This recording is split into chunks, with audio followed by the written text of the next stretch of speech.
Okay, good afternoon, everyone. And I'd like to welcome everyone who's joining us here today. My name is Carissa. I am a member of the Paris Committee on Capacity Building, and I will be moderating today's activity. I'd like to warmly welcome you to the session on Capacities for Climate Innovation, Artificial Intelligence, held under the Technical Mechanism Initiative on AI for Climate Action.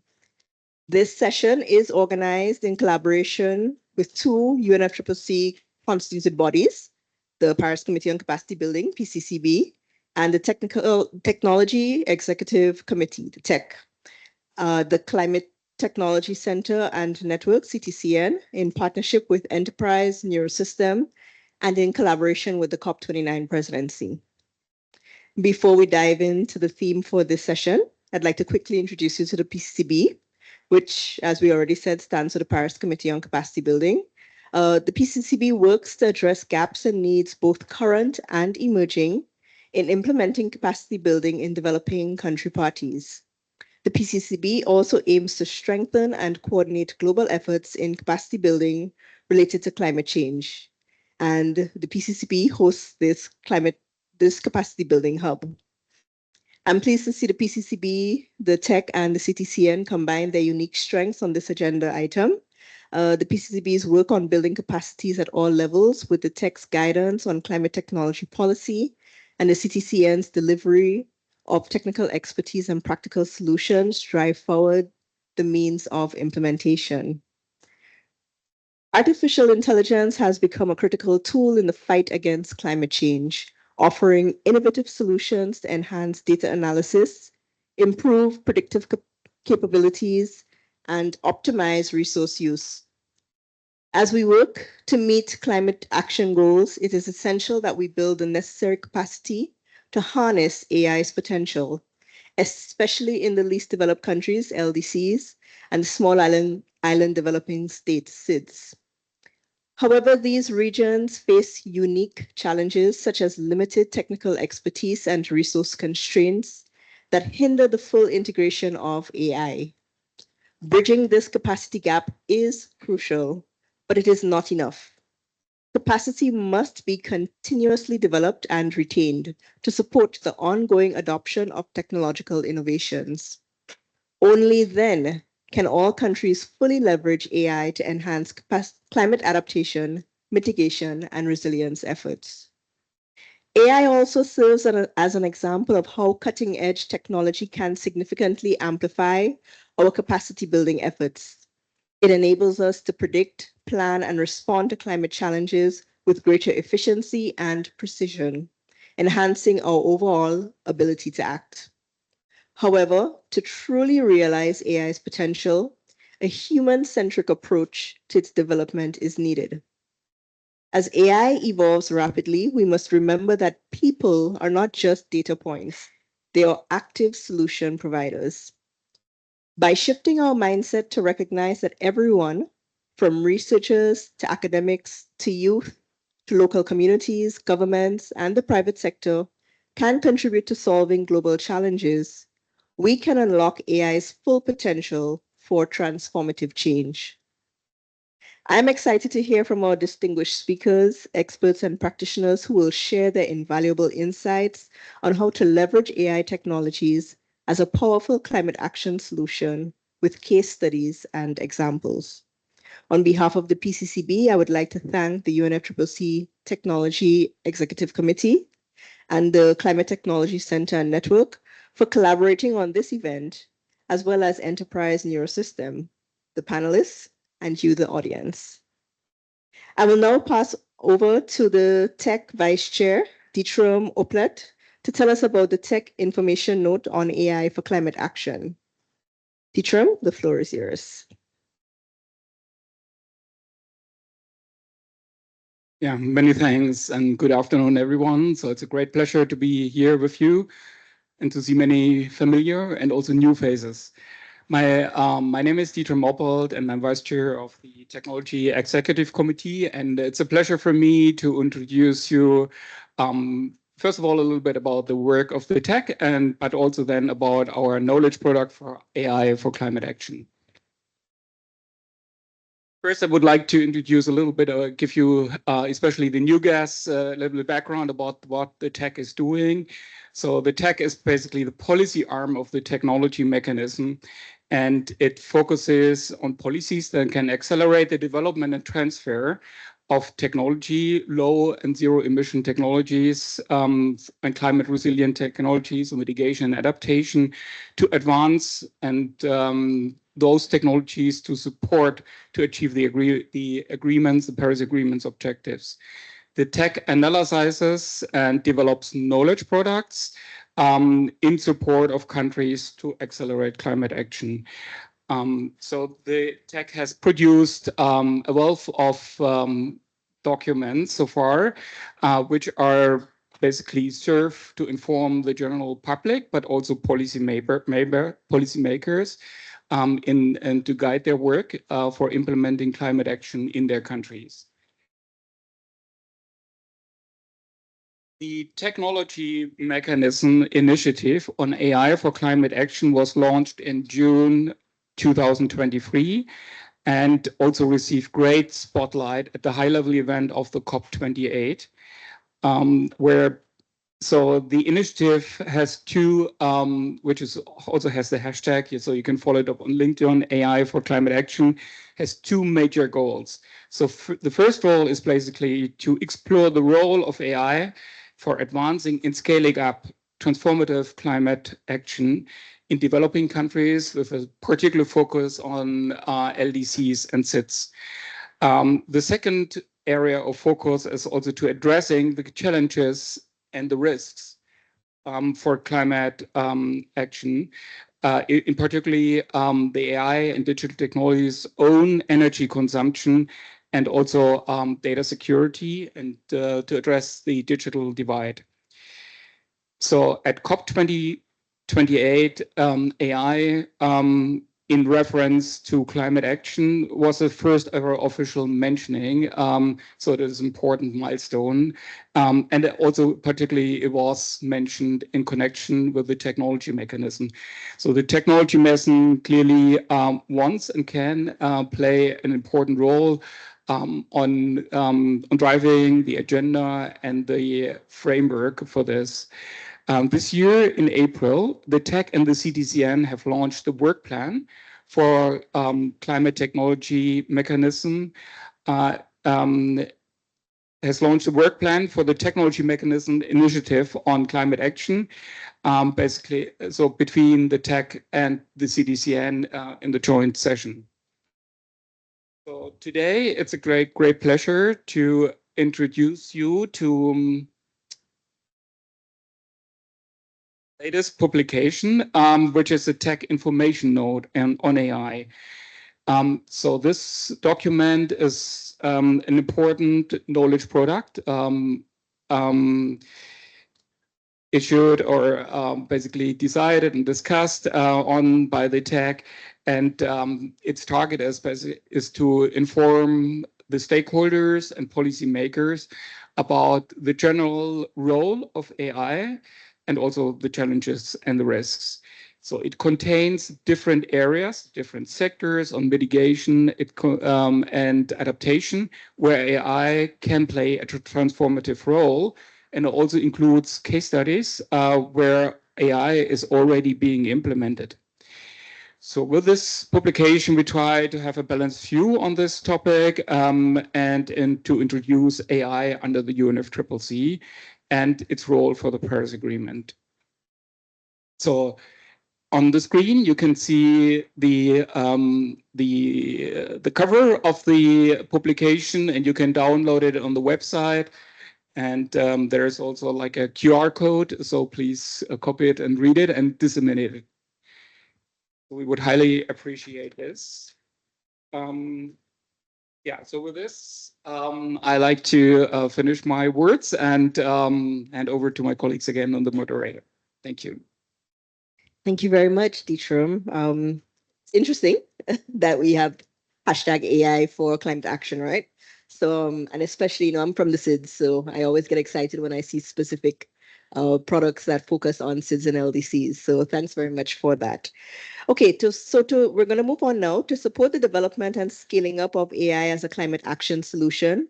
Enterprise Neurosystem, in partnership with the UNFCCC Technology Executive Committee, has launched the AI Innovation Grand Challenge at COP28 in support of the UNFCCC Technology Mechanism Initiative on Artificial Intelligence for Climate Action.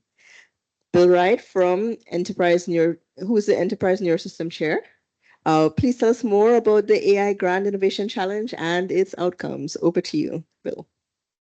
Oh, thank you very much. And I really, really appreciate being here today. And it's quite an honor, to say the least. I am really excited to tell you more about the Grand Challenge because, quite honestly, the Enterprise Neurosystem began in a very interesting way. And I told the story actually the other day at the awards ceremony, but I'll retell it here because I think it bears importance.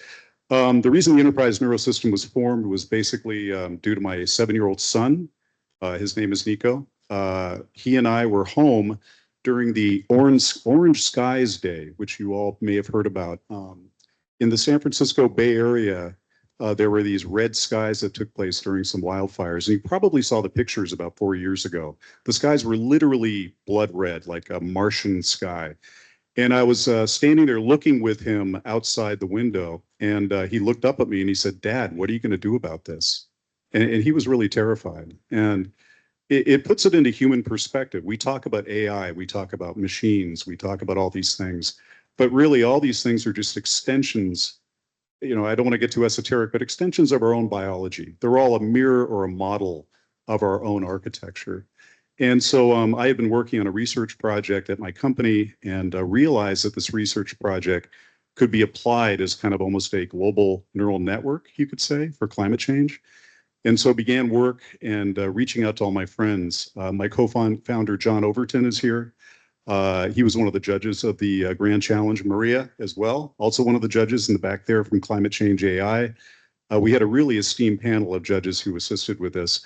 But getting into the idea of the Enterprise Neurosystem, the concept is really to create a single framework that all the climate projects in the world can plug into through a common API, common connectivity, and basically allow a global sharing or community to partake in all that analysis. And this really is about capacity building when you think about it, because it's almost like an over-the-top network that everybody can plug into, plug their data into, and then basically use as almost an internet of nature.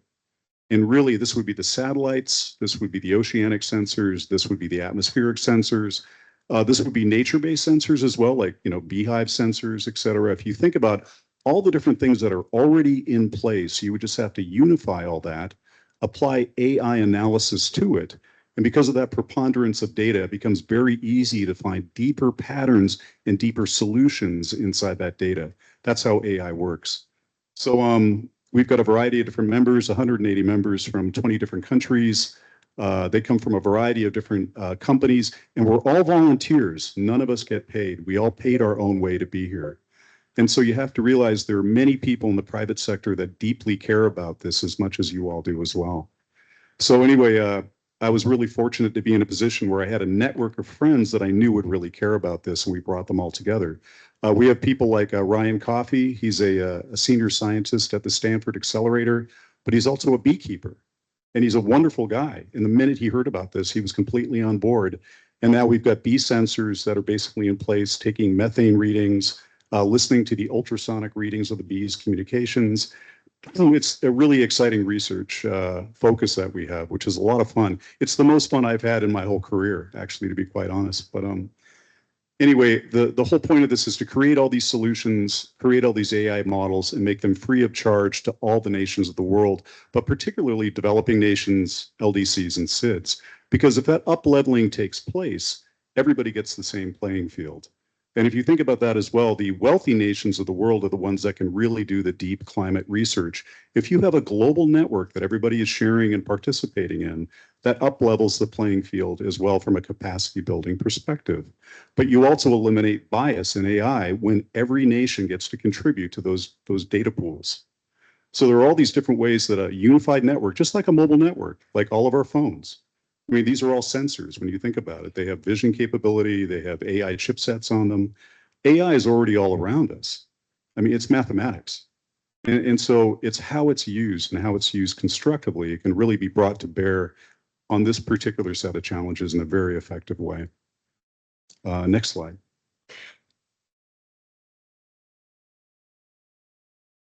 So really the capacity building objectives, we looked at this strategically and we thought to ourselves, what's the best way to approach this? And reaching out to the UNFCCC, TEC, and the CTCN was our path forward, because if you think about it, everybody is brought to the same table to have that conversation and on a global scale.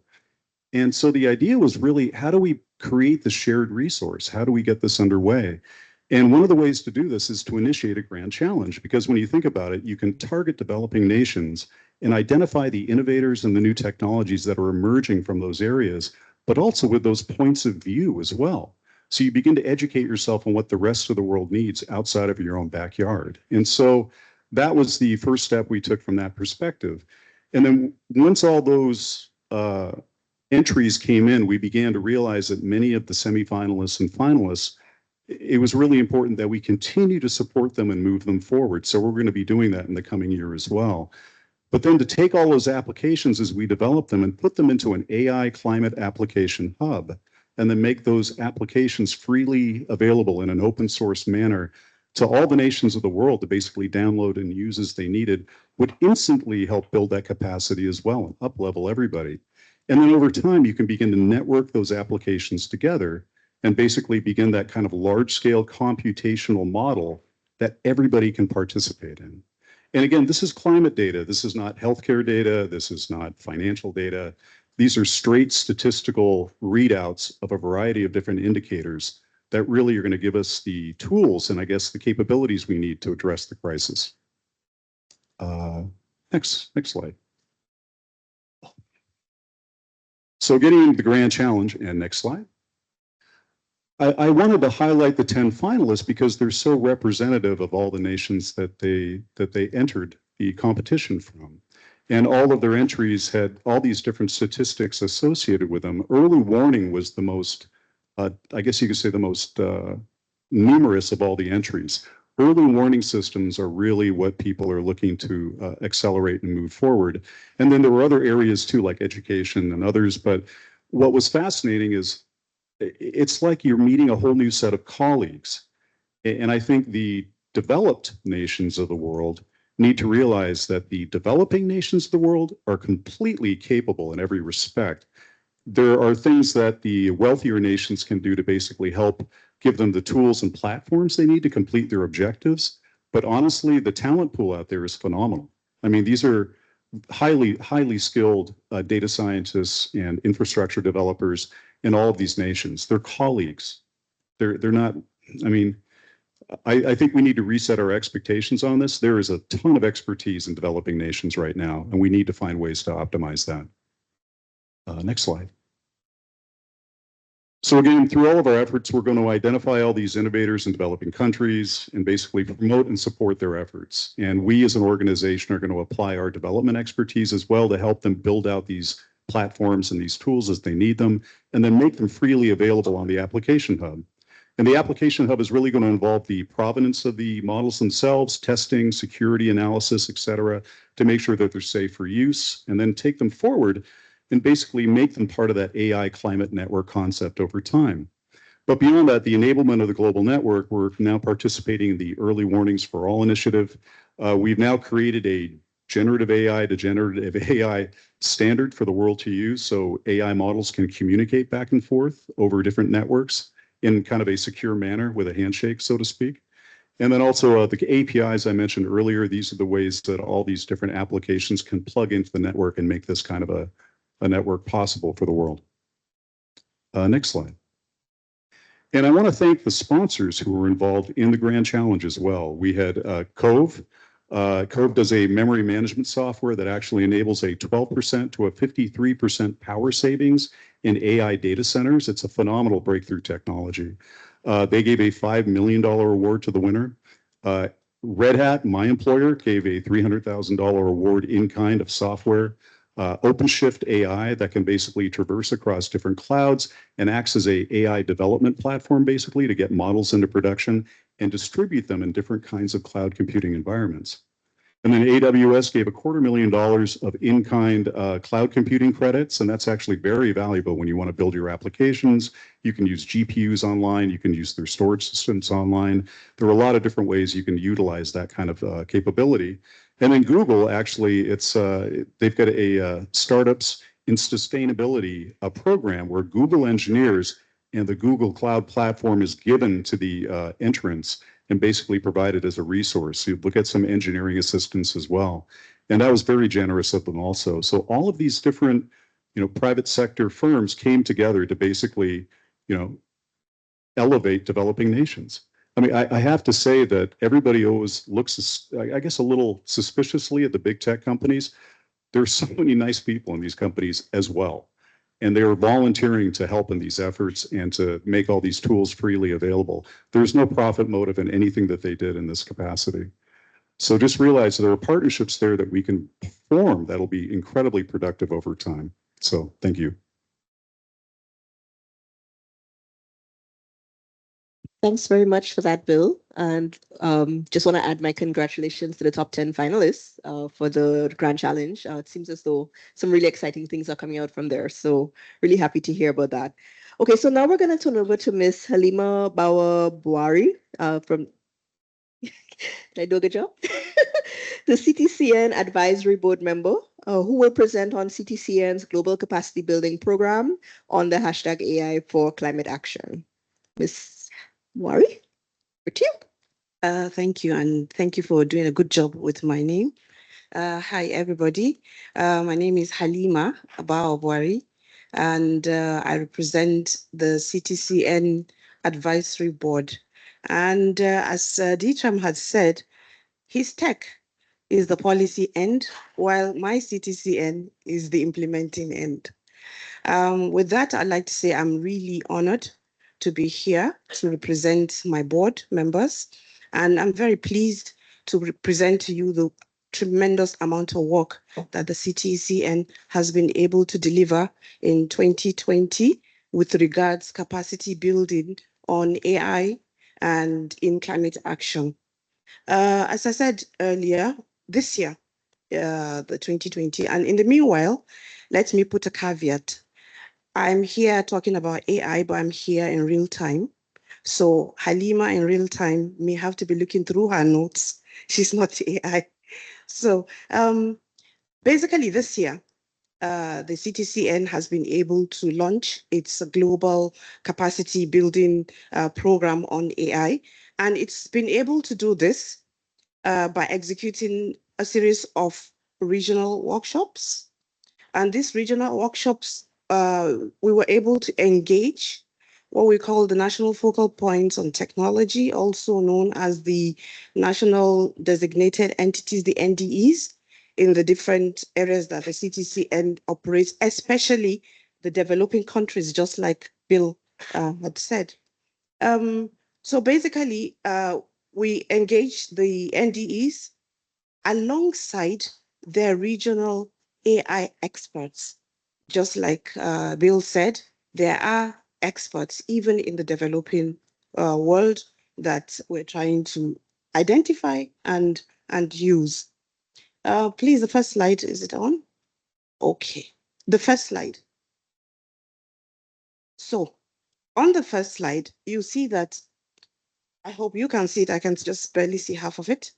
You'll see that there have been 4 capacity building workshops held at the 4 different regions, started off from July to October or something like that. All right. And in those 4, the CTCN has been able to engage about 94 NDEs. Those are the national focal points that implement the technical assistance programs in the countries.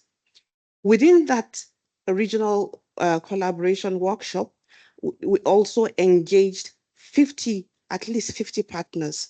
Some of the partners are here, Bill called earlier, the World Bank, Microsoft, NISA, and Sevier. In the 4 of the workshops, 3 of them were not just workshops, they also included field trips to demonstrate to the partners the real application of AI in real life within climate action. Next slide. So, okay, sorry, go back to the second slide. I just wanted to put you through. You can see that the objective, of course, of the workshop is to increase awareness about AI and technology, and also to provide a space for co-creation of any other technical assistance that will involve AI, which the CTCN is trying to encourage, that we should come up with technical assistance that are AI driven or AI based. So in the methodology, okay. In the methodology applied for those, you might have to go back to the, yes, thank you. In the methodologies applied in these workshops, what the CTCN did was to get 164 NDCs, analyze them to try and see what the national priorities, what are the sectors, what are their technology or digital priorities, especially if there's any mention of AI, or if there's any way AI can be incorporated in these NDCs. This was done. And then also we tried to leverage, no, don't worry, you can do the control. You can do the control. We tried to leverage on the knowledge of the NDEs to try and give an idea of status of the readiness of these countries in adopting AI. So talking with the NDEs, tapping on their knowledge, helped to give that general idea on, are you ready? Are AI ready? And at what stage is your readiness? As you can see, of course, the CTCN facilitated all those workshops. And then the outcomes of the workshops provided about 32, I think, TA projects. They're being developed. And what we noticed, in as much as Bill says the developing countries are AI ready, what is noticeable is, yes, we probably have the expertise, pockets of them. However, from the analysis done of the NDCs, the African country NDAs seem to prefer TAs that will kind of increase awareness, because within that continent, there is still that small suspicion about AI, that orientation on AI is not, that tilt to AI is not exactly accepted yet. And then even where it's accepted, we have issues with infrastructure, energy issues are there, data issues are there. And of course, yes, capacity building is required, but importantly, there is a need to have that tilt towards embracing the adoption of AI. Of course, the Secretariat would provide a brief on the workshops that has been coordinated in the next year, 2025. And so far, I think they've put some of these workshop details on the 6th, that's on the 6th, so we're given to you earlier, and they will continue to. The third slide is supposed to be a video. Is it ready? A video to give you further details on the work done with the regional workshops. The pictures, of course, are there. If you look very, very, very, very well, you may see me at the back of somebody in the top picture, but you have to really look at. Is the video ready? It's about 2-minute video.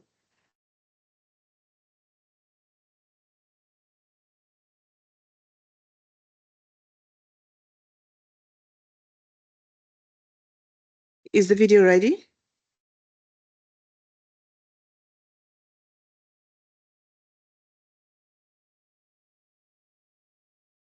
We're going to Bill's slide.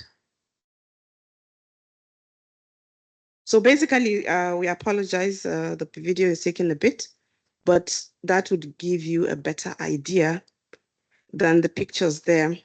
the pictures that don't show the faces. Is it ready? No, it's not. So basically, as I said, the whole regional workshop idea was to help, increase awareness on AI, give that platform for co-creation of more TAs, and basically give that push towards regional adoption of AI. Basically, those are what the workshops were. And with each of the workshops in the different countries, there were lessons learned, as I gave the example of Africa, the need to increase awareness and things like that. But then that is one end that the CTCN did, those regional workshops. The CTCN also pursued, alongside the workshops, case studies in the different countries, especially those countries that were already AI ready, the Asia and Pacific. And in those, they have titrated 10 case studies from Asia Pacific. And those 10 case studies have been transformed into knowledge products. And these knowledge products are supposed to be like basis for those of the other continents that are still not exactly AI ready, and also basis for any other TAs that are coming in from any of the other countries, to show them, give them some kind of guidance on how to incorporate AI in the TAs that they submit for support.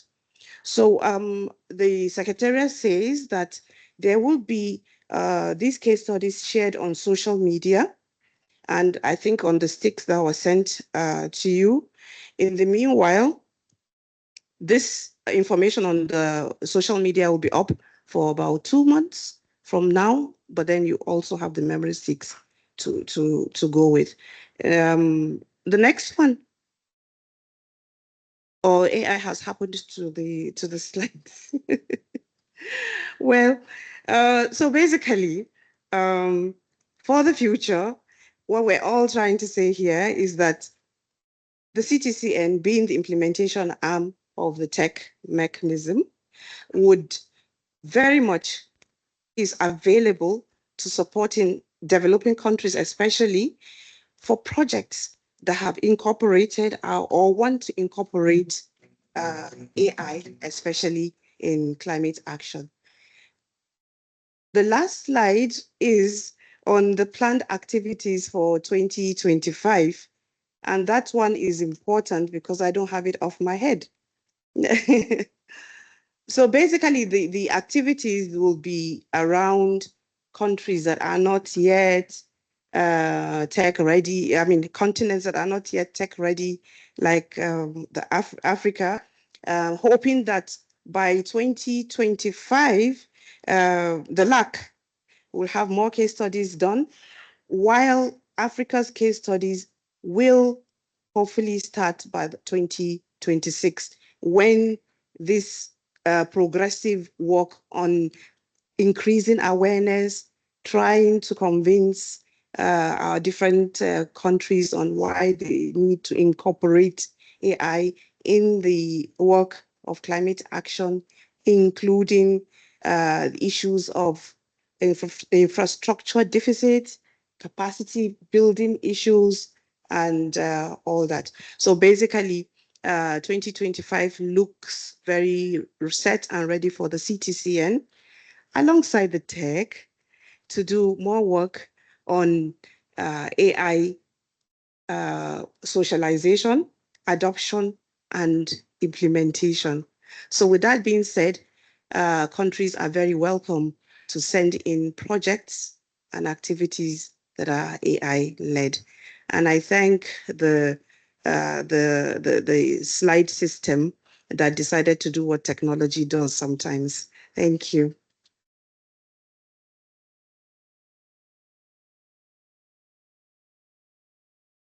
Thanks very much, Halima. And we got your last couple slides just in time for you to end. So even technology is moody sometimes. But thanks very much for that. CTCN is doing a lot of really good work with AI and capacity building for the countries. And it was really exciting to hear about that. So thanks very much from Tech, CTCN, and from Enterprise Neurosystem. I think we had some really good food for thought. And so now it's your turn as the audience. to have an opportunity to ask questions, if you want to provide comments or inputs, or just, reflections on what was presented. We'll open up the floor now for some of that. And I really, really hope you have some questions because I have questions, but I don't want to take up all the time myself. So, okay, so we have one question at the back and then we have another one at the front here. Okay. Yeah, happy to kick us off, and thank you for arranging this talk. I mean, as you can see, it's quite well attended. We're all eager to hear from you because I think we all agree that there is potential here. So I'm Beth Burks and I work at S&P Ratings.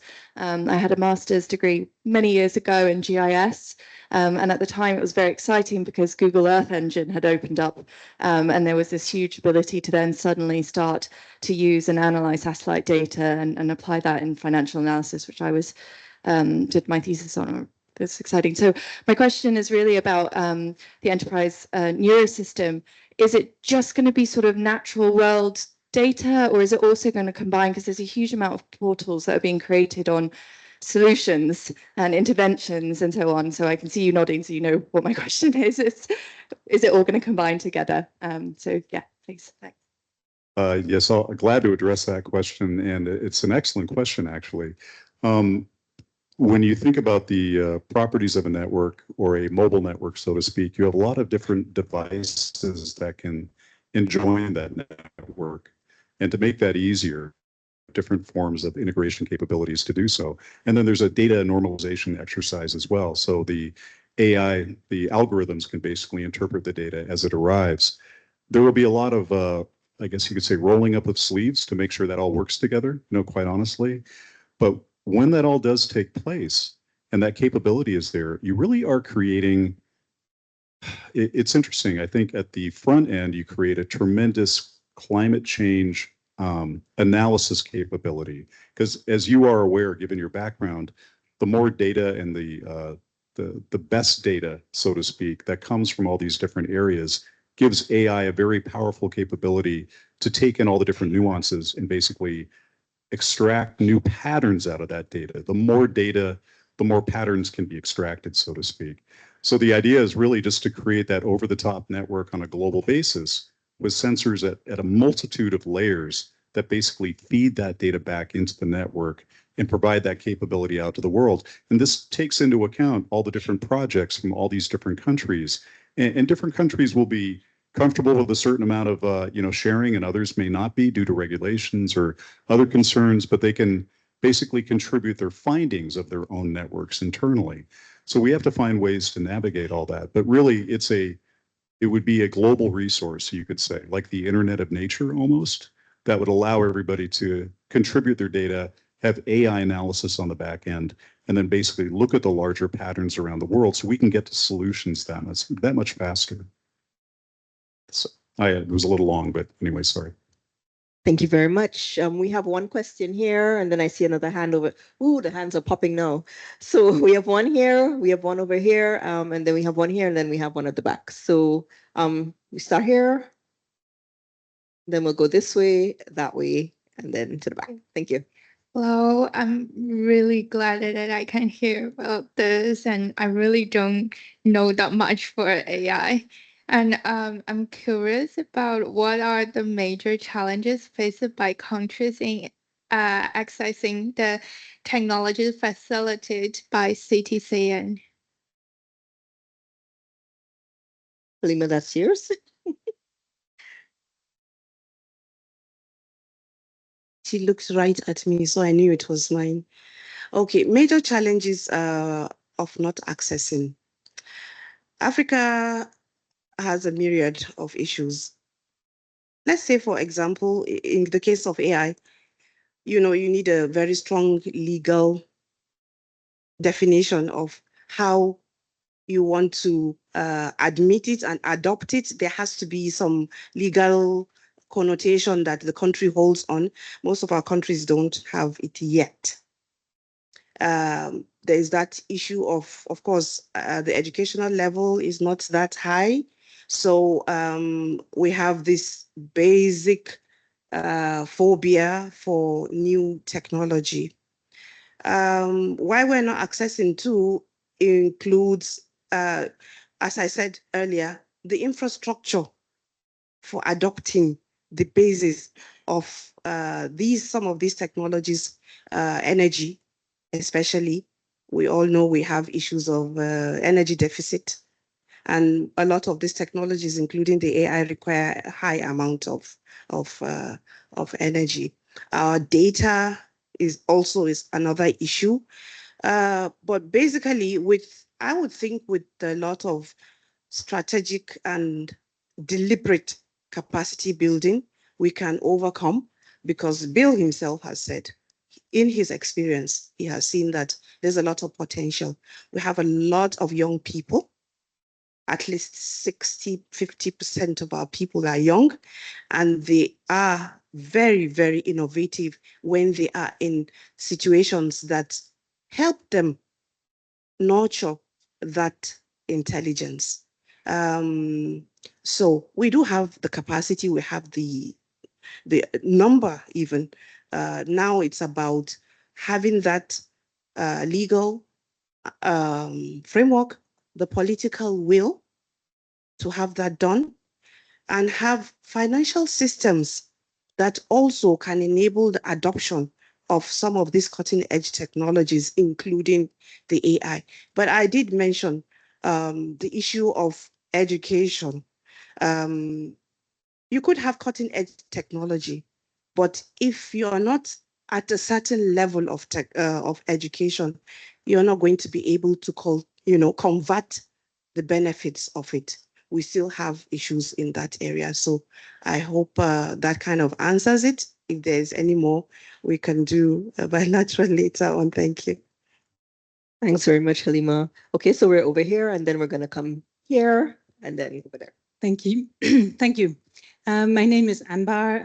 I am a member of the Women and Gender constituency. Today I'm wearing this purple outfit because we have named it the Gender Action Day.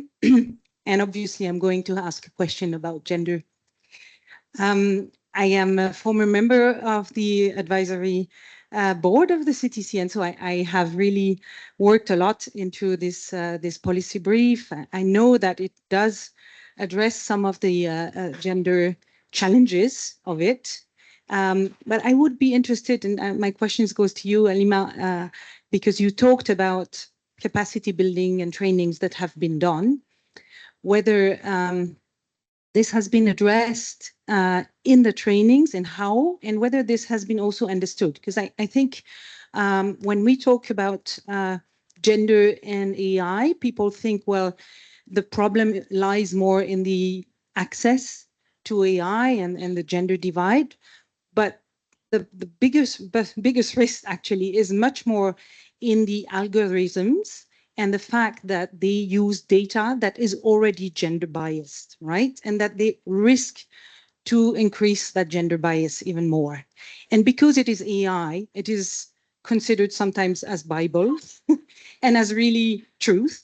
And the risk is enormous that in some years, we end up creating some realities and beliefs that are totally disconnected from the true reality and the existing structural barriers that we still have to overcome in our societies. So that's my question, whether that topic was discussed during the trainings with the NDEs.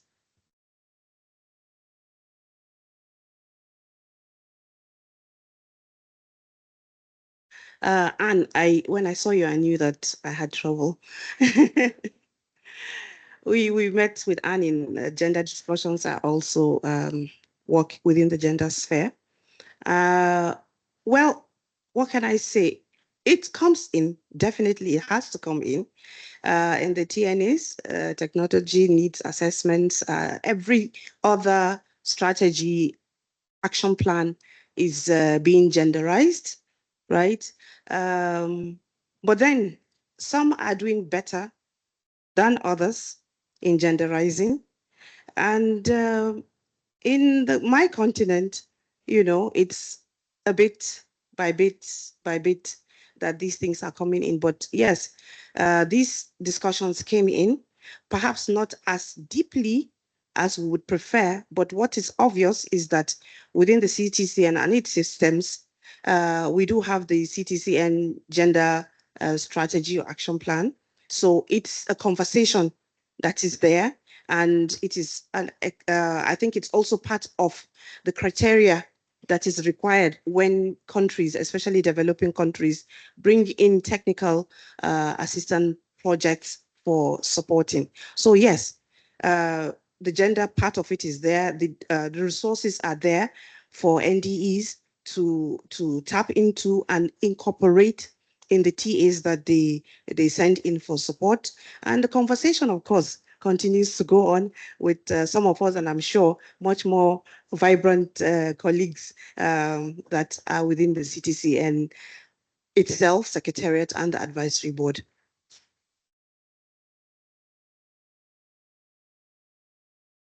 We have our last two questions here and here at the back. Yeah. Okay.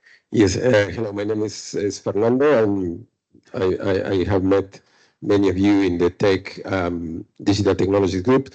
And the question is, Halima somehow answered that, but is particularly to Bill, we discussed this when we were discussing the rules for the contest, and whether it is necessary also some sort of contest for the layer that seems missing in all this, which is the policy and the legal one, which also address the issue of trust that happened in many developing countries. The lack of trust had to do not only with knowledge, but with knowing that once the data that now we have planned to collect from every device gets into the hand of who knows who and what for.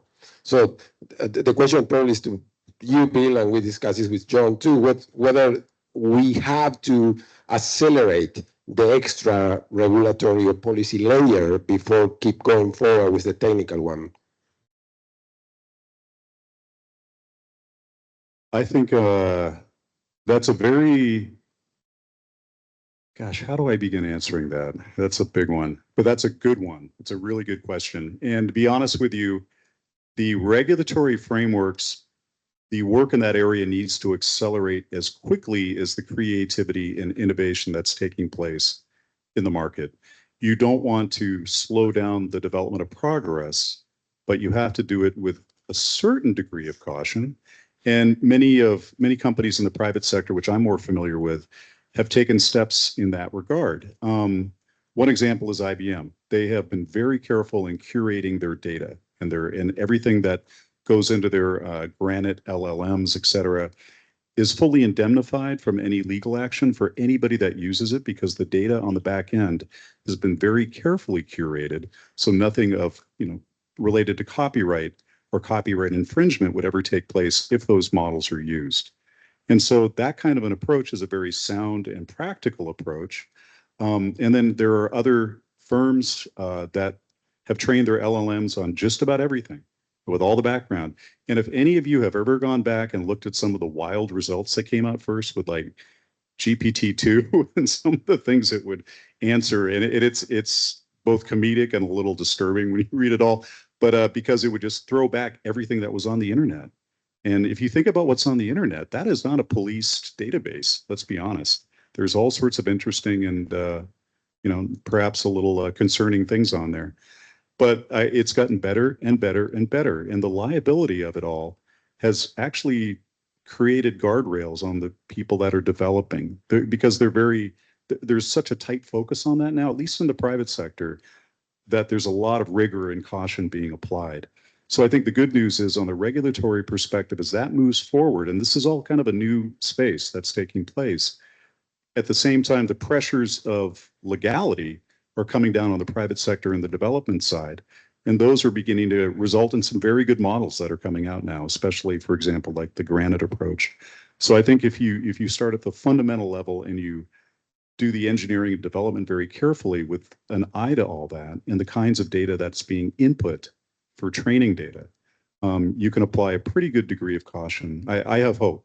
What I've seen has been quite good so far. But what I saw in the early days, I was a little worried, but now I see it getting very, very good. So I think there's definitely hope for what I see in the future. We also to come on quickly on this, and so I think sometimes in Europe we say, we have the climate, the AI governance, and the US has the AI. On on the question of sequence, what has to come first, the governance or the AI? I think for my personal advice would be to in developing country, you can't hold it. So basically, AI will come anyway. I think AI governance is enormously important. I think it is very important on a global level. So we need to have the big players, China, US, to get global consensus, because like any individual developing country cannot hold it. And I hope, from the tech or from UNFCCC, we can also contribute to that. So I think AI governance is enormously important. It's on a global level for an individual developing country. I think it is very important to get the benefits. And I think climate is an area where developing countries can enormously benefit. And there is a risk of climate divide, and our work can be to support developing countries in overcoming that. That would be my answer to that. Thanks very much. Okay, so we have one last question because we have to move on. So I'm so sorry. I would say that after the session, I'm sure Halima, Bill, and Dietrich would be very happy to entertain one-on-one questions. Halima already volunteered for bilaterals. So I'm going to volunteer Bill and Dietrich as well. So we have our last question and then Yes. move on. Hello, my name is Søren Gigle from Program Lead GIZ. And first, congratulations on this fantastic initiative. And I think it makes a real difference. And we also strongly supported the capacity program in Africa for our programs. Now, my question is, because we are coordinating with the EU, the Data Governance in Africa initiative. And the core is, how do we now move ahead in the actual implementation in countries? So we are directly working with the EU and our partners in developing data governance, national data governance strategies.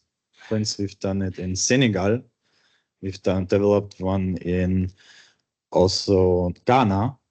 And the government of South Africa, Ghana, Senegal, and Kenya have asked us support to national AI strategy.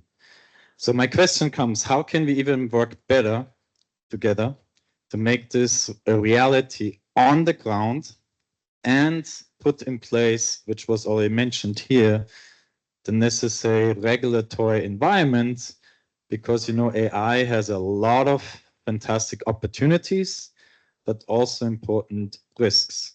And so our recommendation would be really to support you, for instance, to have a strong, what are the rules of the game, of the use of AI, and then really apply it at scale for climate action. Thank you. I can take would you like to go first? Yeah, and then I'll follow up. I'd like to go first. He was looking at me. So the rules of engagement, not really rules, more like how guide of engagement in any kind of setting. When you come in with strategies and activities like that, what you've done with Senegal, what you've done with Kenya, perhaps what you've done with South Africa, just to realize that every country runs differently.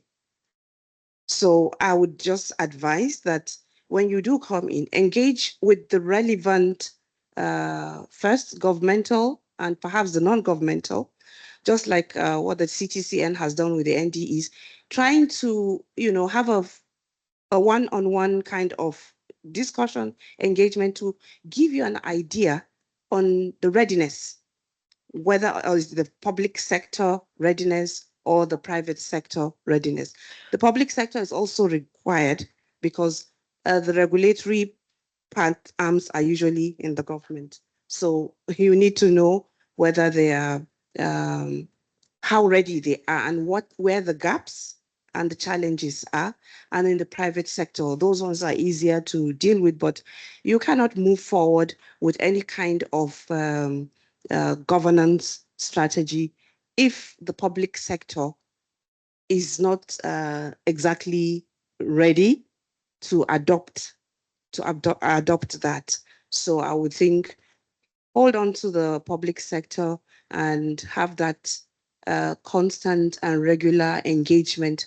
And as we said earlier, in the continent, there's a lot of suspicion on AI and what it could do and what it translates into. You know, we have a continent where even normal technology is not that easy to access or to afford. And then we're talking AI.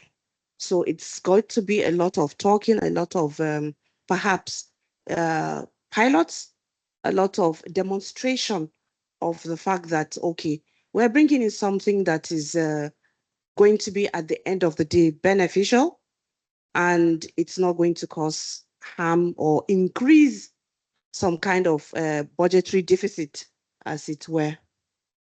So that's what I would say for now. Over to you, Bill. Thank you.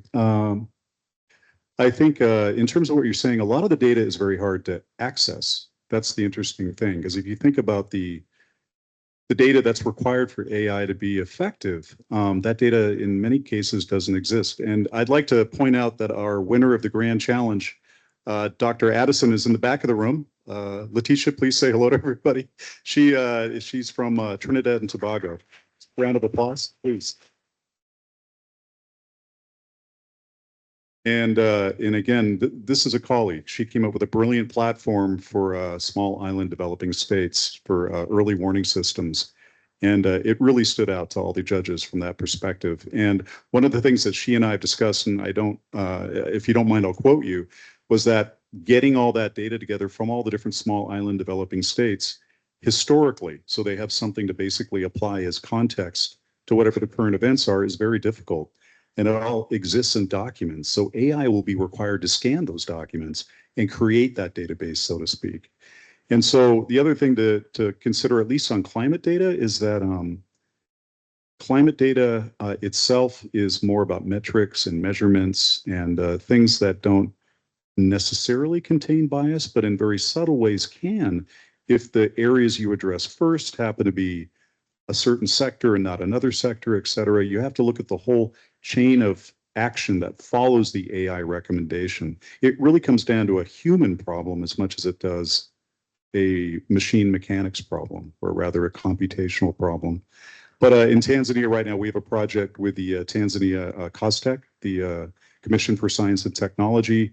We're going to be doing a multi-layered approach, that neurosystem kind of approach from an irrigation perspective. We're going to be using satellite data, groundwater data with gravimetrics from satellites, but also ground sensor data, different kinds of Doppler radar in key areas in different rivers and tributaries to do an early warning system for floods, droughts, and also for irrigation. And if irrigation patterns dictate a certain alert being sent out, we'll send out SMS messages both in Swahili and in English. But the AI models that are necessary for both Swahili and English have to be that many more orders of magnitude more complex because of the language differences. And those are different patterns. So again, it gets down to pattern analysis and how you express that. But it's a fascinating project. We've been working quite hard on it. But again, because it's early days, we haven't run into the regulations yet. And those should be developed concurrently with these kinds of projects. Thank you. Thank you very much. Ditram, did you want to add anything? Okay, so I'm going to thank very much our panelists today, Halima, Bill, Ditram. Thank you very much for your really thought-provoking presentations, and to the audience for your questions. We're going to shift gears a little bit now. And it's great that Bill gave a shout out to Dr. Addison, because we're going to do two presentations now that are examples of how AI can be turned into climate action solutions. And we're going to do something that's a little bit more, hopefully, livelier and interactive, in the sense that the presentations will be more like a TED Talk style, Shark Tank style presentation. So we're gonna invite you to really listen in to what's being said, and then you'll have an opportunity to ask one or two questions if time permits thereafter. So I'm gonna go ahead and invite Dr. Letitia Addison from Trinidad and Tobago, my neck of the woods, to present her project on AI-powered climate solutions. And I will, yep, and we will invite, yep.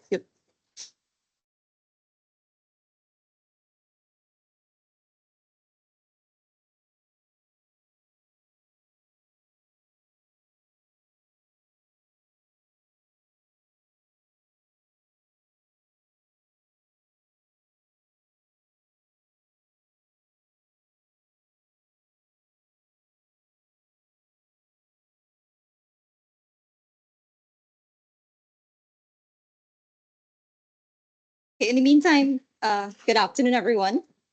I am Leticia, so feel free to call me Leticia. And I'm from Trinidad and Tobago, as mentioned. For those of you who aren't sure where Trinidad is located, I always say the end of the chain of Caribbean islands nearest to Venezuela. Is anybody familiar with the steel pan by chance? Instrument? Yes? No one? I know a lot of the Japanese persons play the steel pan. It was actually invented in Trinidad many, many years ago. It's like a steel drum and you have two sticks, right? And we also have, I'm just plugging the tourism before I start to talk. We also have the only pitch lake in the world, which is a small lake of asphalt. So thank you for being here today. Thank you for coming to this session. It really means a lot to me to be here. In fact, as I told many persons, I feel like I'm having an out-of-body experience watching myself do this because I never expected to be on this stage. So it really is a very, very humbling experience.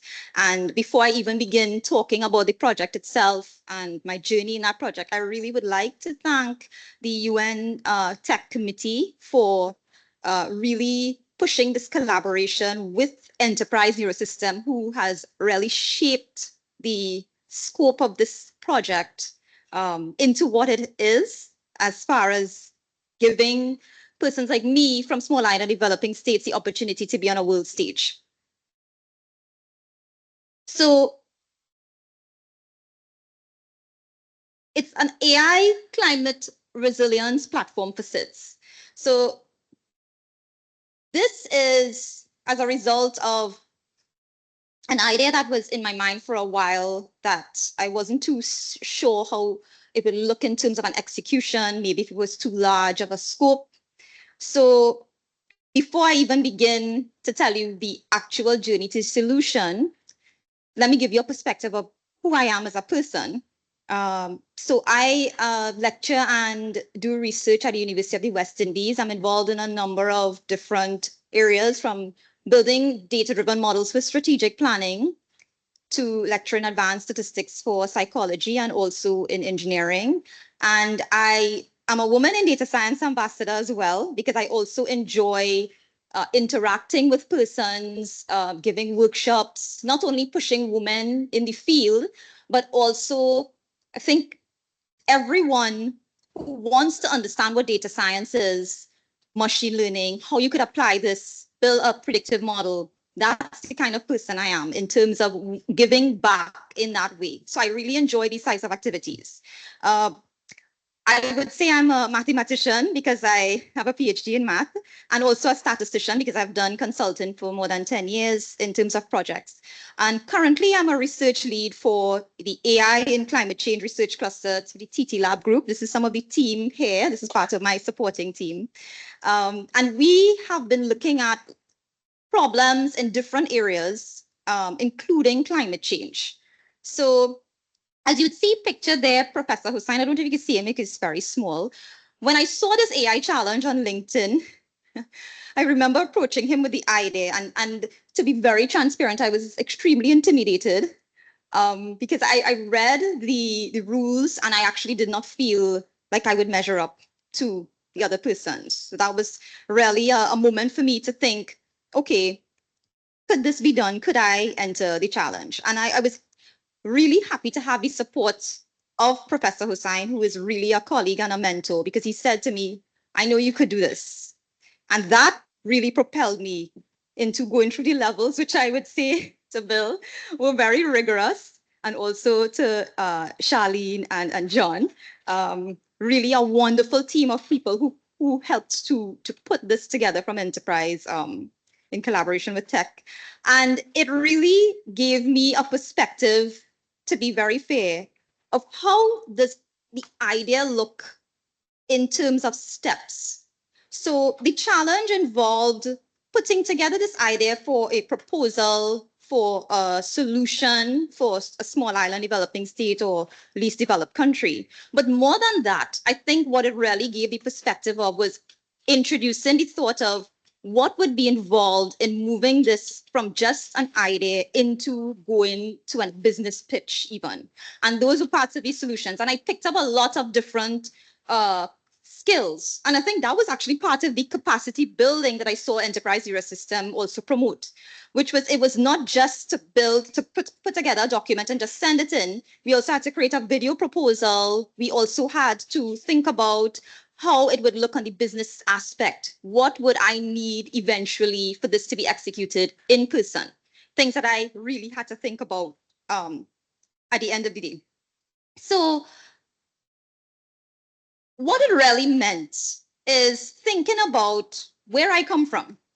Now, this is, I know we would say I'm the challenge when I honestly feel like this is a win for the Caribbean, but not only the Caribbean, but also I looked at all the finalists' solutions, and to be very honest, I was extremely impressed. And I think we've all won in that sense, because it's a perfect opportunity for us to get this type of mentorship from such amazing mentors and professionals. So the whole idea is that we know we have issues with climate change. Anytime, as I said, it rains in Trinidad or one drop of rain falls, it floods. So we have to think about solutions from a lived experience. So it's not just the AI and just doing something fancy with an AI tool. It's really thinking about the perspectives of the individuals in the country. So not only my country, but also the individuals in the entire Caribbean when they have these hurricane impacts. I think we all feel it. We all try to help them with aid. They try to help us. We all have this community-based aspect. So in building a tool and having a solution to those challenges because of our geographic location and where we are placed, it's really important for us to think about, how do I lessen the loss of life? How do I lessen the economic impact? How do I help persons preserve their livelihoods? Like the farmer who loses all his chickens or his crops, the fisherman who is constantly thinking about if his boats will be intact after the hurricane passes, even the person who's commuting to work and it has 2-3 feet of water, flood waters, and they can't get out of their homes. This is actually a true story. Back home right now, there was like a torrential downpour for 3 hours, and persons in South actually can't leave some areas. So the perspective now was to think about, we have all these problems happening. What is the end result? The end result is that we have all persons with different lived experience in our community, and we wanted to create a platform that would actually speak to those persons and actually have a perspective of each of us could actually get some insights. So for instance, real-time alerts, more than what we have already, would be a better perspective. We have alerts, you know. We have newscasts, we have the Met Office will put out things on social media, etc. But sometimes it's not timely enough. And sometimes you see the alert after the event started to happen already, right?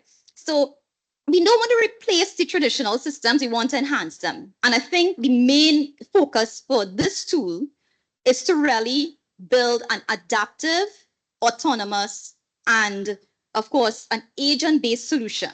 So it took into account a lot of perspective, adaptive, being customizable and personalized for different countries. Most of us speak English, but we speak with different accents. I mean, if you hear Jamaican speak as opposed to myself, it's the same words we're saying in some form, but different types of English. Also, in terms of looking at getting those actionable insights, we want to be able to have the tool learn from the data that it collects. Now, while we would get some perspectives of data in Trinidad, and sometimes the data processors themselves actually extract the data, or even to just get the data from companies, sometimes it's a process. I mean, we are able to access certain data sets, but we need more. The data sets are sometimes too sparse when it comes to environmental data. So those are the things we try to think about. How do we get all of these things flowing into a model, into a platform, and even have it interact with generative AI? I had the problem of looking through multiple flood documents one day, and that's how I came up with let's think about using a large language model or even a small language model to do something like that. What about getting feedback from persons who are going through floods? And we don't want them to just sit there filling out a paper-based survey. Maybe have them speak, do speech to text. So we were looking at open AI tools to do these types of things, right? And in that sense, the whole idea now is to have a platform that meets the different needs of the community. Not only the fisherman who's trying to protect his livelihood, the stakeholder who's trying to figure out how much aid do I need to allocate ahead of time, and have all of these funnel into one platform for good. And not only that, use it in a multi-channel way. Not forget SMS, text messages, and these aspects that are still inherent. We don't want to replace these things. So really and truly, the idea is to build a more resilient future by using the traditional systems and enhancing them, and in some ways improving them and improving that sort of conversation. So I wanted to just give you all a little taste of it because I know I'm very low on time, but it's really to get you to thinking that we're at the point now where if we have a solution or we have a proposal for a solution, how do we get to build this out? We don't just want it to be sitting on a website or sitting somewhere without it being built out more. And that's where we need the funding, we need the support, and I'm very grateful to be here to have those conversations, to be able to propel that sort of work. So I know it's a little shorter than you might have expected, but this is really the idea.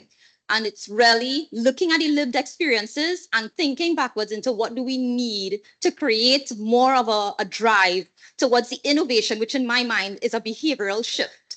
Thinking about how do we get better data processes to collect that data that we need? How do we have persons think about if it is that they have to provide those specific disaster management support? How do we predict these things ahead of time? And who allows us to use these tools in the end in terms of the, as you mentioned, the policy frameworks? And I know we have CARICOM, which is the Caribbean community, which probably is already looking at these types of legislation. So the tool now, really and truly, I really want to see this being built out, not in an isolated sense. I think a lot of people are doing similar work, and I've heard a lot of amazing conversations about similar types of tools. So I think the onus is on us now to really propel this type of work, not only in small island developing states, but across the board. So that's really the gist of it for what we have covered today. And I'm looking forward to working further with UN Tech and of course Enterprise Neurosystem, who I can't thank enough, both for the opportunity to really be able to come on this platform to try to build a platform. So thank you very much for listening, and feel free to connect with me on LinkedIn, and we could further have these conversations. Thank you. Thanks very much, Dr. Addison. And we're already short on time. AI isn't going to give us more time. So we're going to invite our next speaker up immediately. This will be Mr. Thaddeus Ciota from the UNFCCC National Designated Entity for Climate Technology of the Solomon Islands. Is Thaddeus here? Thaddeus.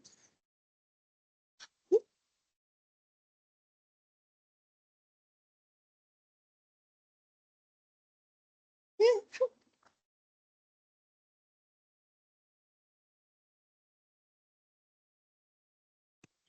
Sorry, ladies and gentlemen, I just sit and then talk, given our time is running up. So my presentation will mainly focus on using of AI from Solomon Islands experience to the support of CTCN. I won't dwell very much on the technicalities of the AI that we've received support from, but mainly how Solomon Islands in this case benefited from the research that was done. So just for us who do not know where Solomon Islands is located, we are located in the Pacific region, west of Australia, northwest of Australia. And Solomon Islands comprised of an archipelago of more than 900 islands. And so it is sort of like we sort of having a challenge to challenge in data collection. So with the TA, CTC and TA that we've we focus mainly on work on mangrove ecosystem. So as I've mentioned earlier, Solomon Islands as a country, as well as having this, geographical challenge in terms of our islands, using of AI to, map out all the mangroves is very important for us. So that is the support that we get from CTCN. So from the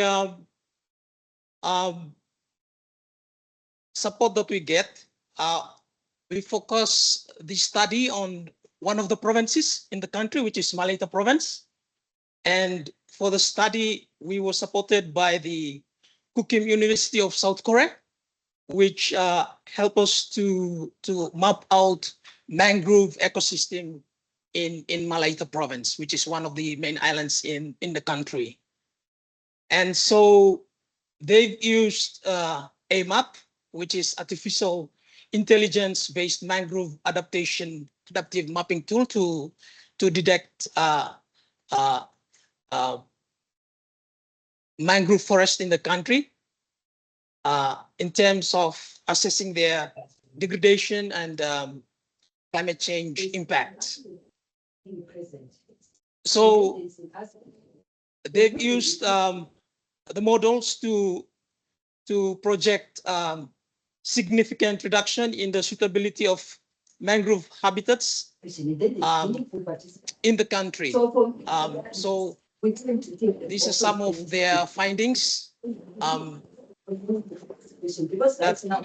they conducted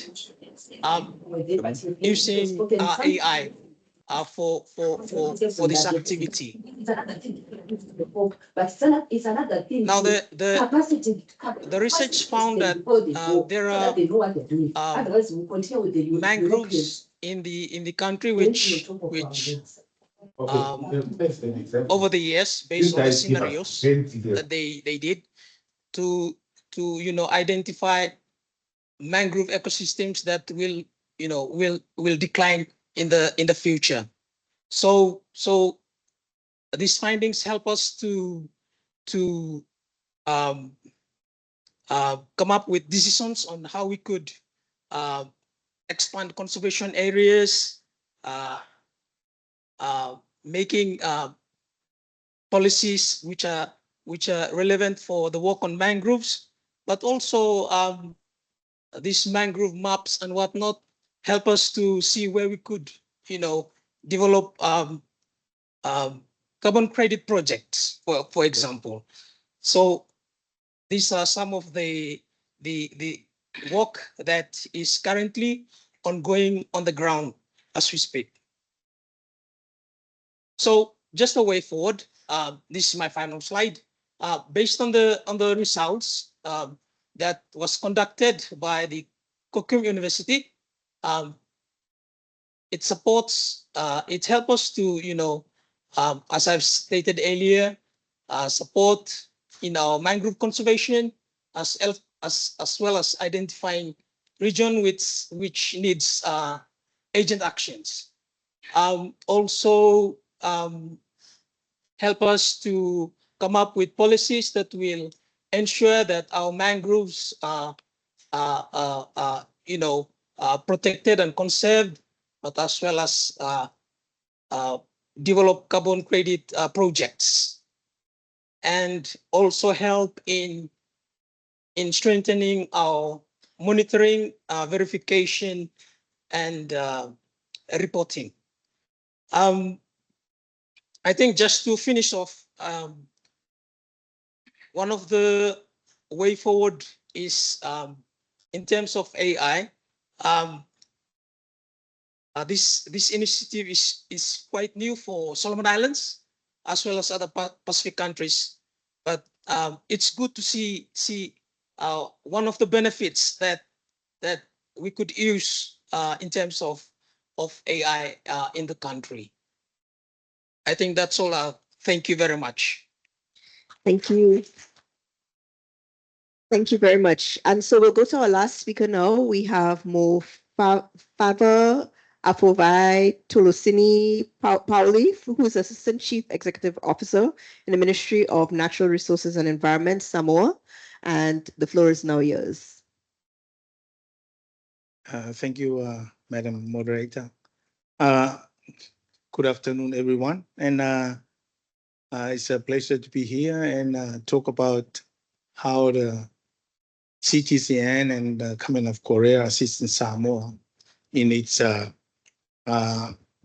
helping to look at its forest and how forests contribute to the fight against climate change. But we have the steps and process to do so, how we can qualify that and have the data, which is important for our countries. As my previous colleague in the Pacific, yeah, we are very small compared to bigger countries and our forests. But the problem, we don't have much information to provide more information if regards to the UNFCCC some requirements under its program such as Red Plus.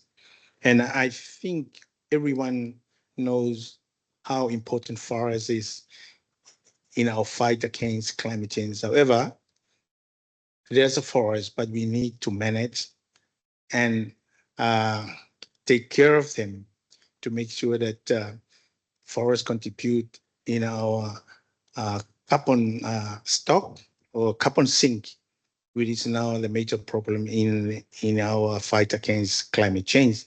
So the CTCN assists Samoa. We have our forest, national forest inventory 2015. However, we don't have the forest reference level, but I think the exercise and the activities which CTC and Sister Samoa have to come up with some ideas to collect all our historical data to develop our land use change from time to time, which Samoa we don't have at present. So this is a very supportive of CTN, especially we don't have any other, like we are using the IPCC default factors, default values to calculate some of the information so that with the support of CTCN, we will able to get some financial and also, and the Commonwealth of Korea, financially and technically support our work because I think most of us in the Pacific Islands, we don't have the capacity to do some of this work, but through this exercise, we've been able to get some training and capacity building for our local staff. And I think we perform the methodologies, yeah, to as a learning exercise for forest classification. And the data processing, we're using different software, which is in a require satellite image to do this. But even getting satellite image is not easy for us in the Pacific Islands because of the cost involved. And also, but I think through this exercise, we've been able to get the good satellite image and also a good technology. Some of our small islands, the satellite image cover with clouds. So, to enable to do this, there is some sort of technology that enable us to assess without the clouds. For the last 6 months period, we have the privilege to exchange our understanding about forest management practice with CTCN and also the network from the Commonwealth of Korea.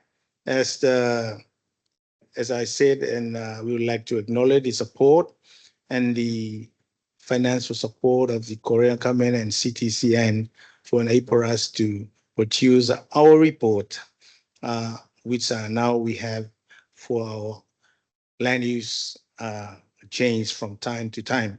But for last point, for future reference, we have technical manuals on A1 technologies applying these technical assistance.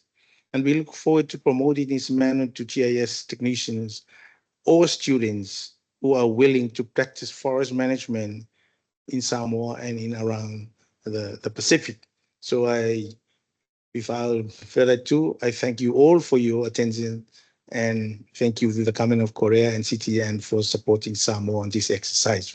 Favetai lava. Thank you very much, Mofanva. And unfortunately, we're out of time. So I would encourage you to tackle our three speakers right after the session so that you can ask some further questions, etc. I'm sure that the information presented was really interesting. We're going to go ahead and close our session today now, and I'd like to welcome Mr. Faris Osmaznov, who is the point of contact for technology of the COP29 presidency team, to deliver closing remarks for us today. Thank you very much. Faris, you have the floor.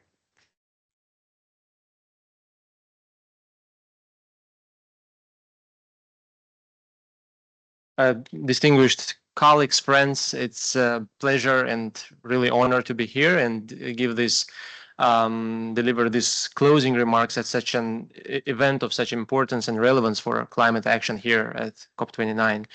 Indeed, AI and generative AI have taken the world by storm, and there is growing evidence that AI is already helping us to better understand the impacts of climate change, providing us with remarkably accurate forecasting and planning tools for adaptation. We also know that AI has a huge potential to drive emission reductions, for example, through optimizing energy use or transportation systems. However, there are also challenges and risks associated with the use of AI for climate action, and we have to be cognizant of those. Particularly, these risks are evident for LDCs and seeds, and this includes the growing digital divide, data security, and transparency issues. So building capacity for the equitable, effective, and safe use of AI to address the climate crisis is therefore absolutely critical. And I was encouraged. I came a bit late today, unfortunately, but based on what I heard and seen today, I was encouraged really by the rich discussions that you were having here. Also in terms of how technology mechanism is already building capacity in developing countries, including through its AI initiative. And today we also marking the launch of the Technology Executive Committee's first knowledge product on AI for climate action, which I am confident will help raise awareness of the opportunities, risks, and challenges in this important area. Taking this opportunity, I would also like to congratulate the winner of AI Grand Challenge for the inspiring AI for Seeds project, which has great potential to accelerate climate resilience in the Caribbean and beyond. I was impressed by the CTCN's Global Capacity Building Program on AI for climate action, which is equipping developing countries with the tools to integrate AI into their climate strategies, building resilience and innovation, just as we heard a couple of minutes ago by from Samoa and the Solomon Islands. Colleagues, as the COP29 presidency, we also recognize the essential role of technologies, including digital technologies and AI, for ambitious climate action. The vision of our presidency this year rests on two mutually reinforcing pillars of enhancing ambition and enabling action. And in this context, technologies, including digital tools and AI, their role and their importance as critical enabler of turning ambition into action cannot be overemphasized. This is very important.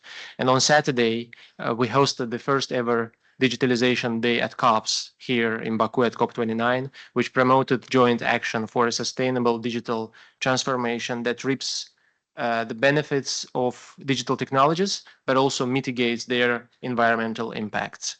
And as part of this day, we also launched the Green Digital Action Declaration. And this document is a call to action that promotes sector-wide collaboration to advance climate positive and climate conscious digitalization, improve energy efficiency, and bridge gaps in digital access by addressing the environmental footprint of digitalization while ensuring that its benefits are equitable. So far, 1,000 plus stakeholders have endorsed this declaration, which is very inspiring, and it is still open for endorsement. I would also like to take this opportunity to thank our partners, ITU, as well as Technology Executive Committee and CTCN Advisory Board for their involvement and good collaboration with Presidency on this initiative, which also helped us immensely to prepare the declaration. I'm coming to a close now, and let me conclude by thanking you all for your active engagement and fruitful discussions today that are very important in order to move us forward on digitalization and AI for climate action. Let's continue this work together in order to use the digital tools to build low emission, climate resilient future for all that we want, and while leaving no one behind. I thank you. Thanks. Thank you very much, Farid. And we're now at the close of our event. Thank you very much. I'm not going to say much more because Farid already did a great job closing the event for us. I'm just going to invite you to, if you look around the room, you see lots of QR codes on the posters, etc., that you can scan to find some of the knowledge products that were discussed today. And I just want to thank our organizers, the tech, the CTCN, PCCB, of course, as well as Enterprise Neurosystem for joining us today, and our presentations from practical examples from the countries, from Trinidad and Tobago, from Samoa, and from Solomon Islands. Thank you very much for joining us this afternoon, and please join us again for other activities here at the Capacity Building Hub.